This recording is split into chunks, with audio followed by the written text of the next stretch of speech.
Everyone, कैसे हैं आप लोग। सो यार, सुनने में आ रहा था कि पवन सिंह पहले बीजेपी से लड़ने वाले थे बंगाल से इलेक्शन, लेकिन उन्होंने मना कर दिया था। फिर अभी ये भी सुनने में आ रहा है कि वो इंटरेस्टेड है तेजस्वी की पार्टी से लड़ने के लिए। तो चलते पहले यूसी उल्टा चश्मा की इस रिपोर्ट को देखते और फिर बात करेंगे। नमस्कार दोस्तों, भोजपुरी स्टार पवन सिंह ने भारतीय जनता पार्टी से टिकट मिलते ही अगले ही दिन चुनाव लड़ने से इनकार कर दिया था, लेकिन अब अचानक ही उन्होंने यू टर्न मार दिया है। अब वो कह रहे हैं कि जनता से और मां से किया हुआ वादा पूरा करने के लिए मैं चुनाव जरूर लड़ूंगा। दोस्तों, पवन सिंह का ये ट्वीट देखिए। लिखा है कि मैं अपने समाज, जनता जनार्दन और मां से किया हुआ वादा पूरा करने के लिए चुनाव लड़ूंगा।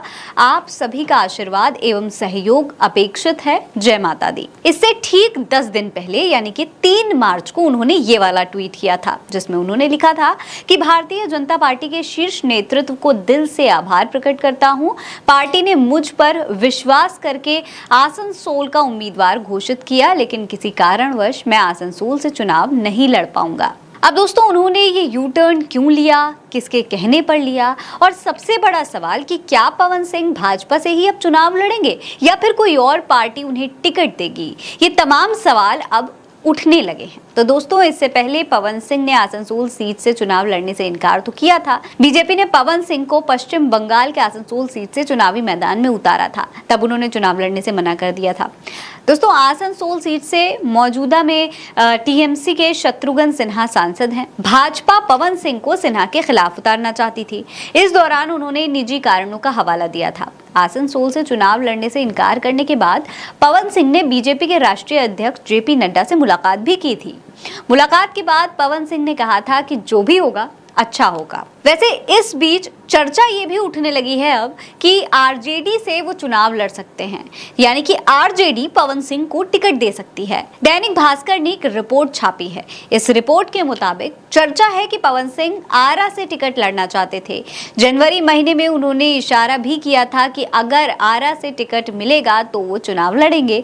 इसकी पूरी तैयारी है। सूत्रों की माने तो पवन सिंह आरा और काराकाट इन्हीं 2 सीटों पर चुनाव लड़ने की तैयारी कर रहे हैं। फिलहाल ये साफ नहीं हुआ है। दोस्तों, बीजेपी के टिकट से पवन सिंह आरा लोकसभा सीट से चुनाव लड़ना चाहते थे। पवन सिंह की पहली चॉइस आरा लोकसभा सीट ही है, लेकिन आरा लोकसभा से 2 बार के सांसद केंद्रीय ऊर्जा मंत्री आरके सिंह ने एक कार्यक्रम के दौरान साफ कह दिया था कि वो यहीं से चुनाव लड़ेंगे। वो अपनी सीट बिल्कुल नहीं छोड़ने वाले हैं।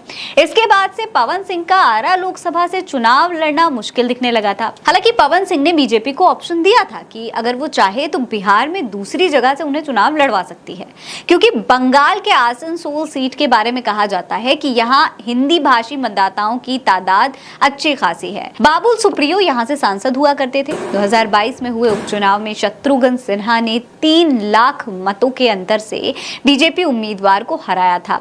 इसके अलावा पवन सिंह और शत्रुघ्न सिन्हा के आपसी रिश्ते भी मायने रखते हैं। पवन सिंह नहीं चाहते हैं कि बिहार के 2 फिल्मी सितारे बंगाल में आमने सामने हों। ऐसे में अब चर्चा हो रही है कि शायद अब पवन सिंह की मांग न सुनना भारतीय जनता पार्टी को भारी पड़ सकता है और पवन सिंह भाजपा की जगह आरजेडी के टिकट पर बिहार में ही चुनाव लड़ सकते हैं। आपको क्या लगता है? अपनी राय में कमेंट सेक्शन में लिखकर जरूर बताइएगा। आपने देखा कि तेजस्वी यादव की पार्टी से इंटरेस्ट दिखा रहे लड़ने का, और इस टाइम पर तेजस्वी की हवा बहुत ज़्यादा है बिहार के अंदर कि लग रहा है भीड़ उमड़ जाती है जहाँ पर भी तेजस्वी आते हैं। और इतनी फ़ैन फॉलोइंग बिहार के अंदर किसी और की दिख नहीं रही, और इसी वजह से आई थिंक पवन सिंह भी सोच रहे होंगे कि इनकी पार्टी से अगर इन्हें टिकट मिल जाए तो बेहतर होगा। सो आपकी क्या राय है ज़रूर कमेंट सेक्शन में रखिएगा। चैनल में न्यू तो सब्सक्राइब, वीडियो को लाइक। मिलते हैं नेक्स्ट वीडियो में, ख्याल रखिएगा।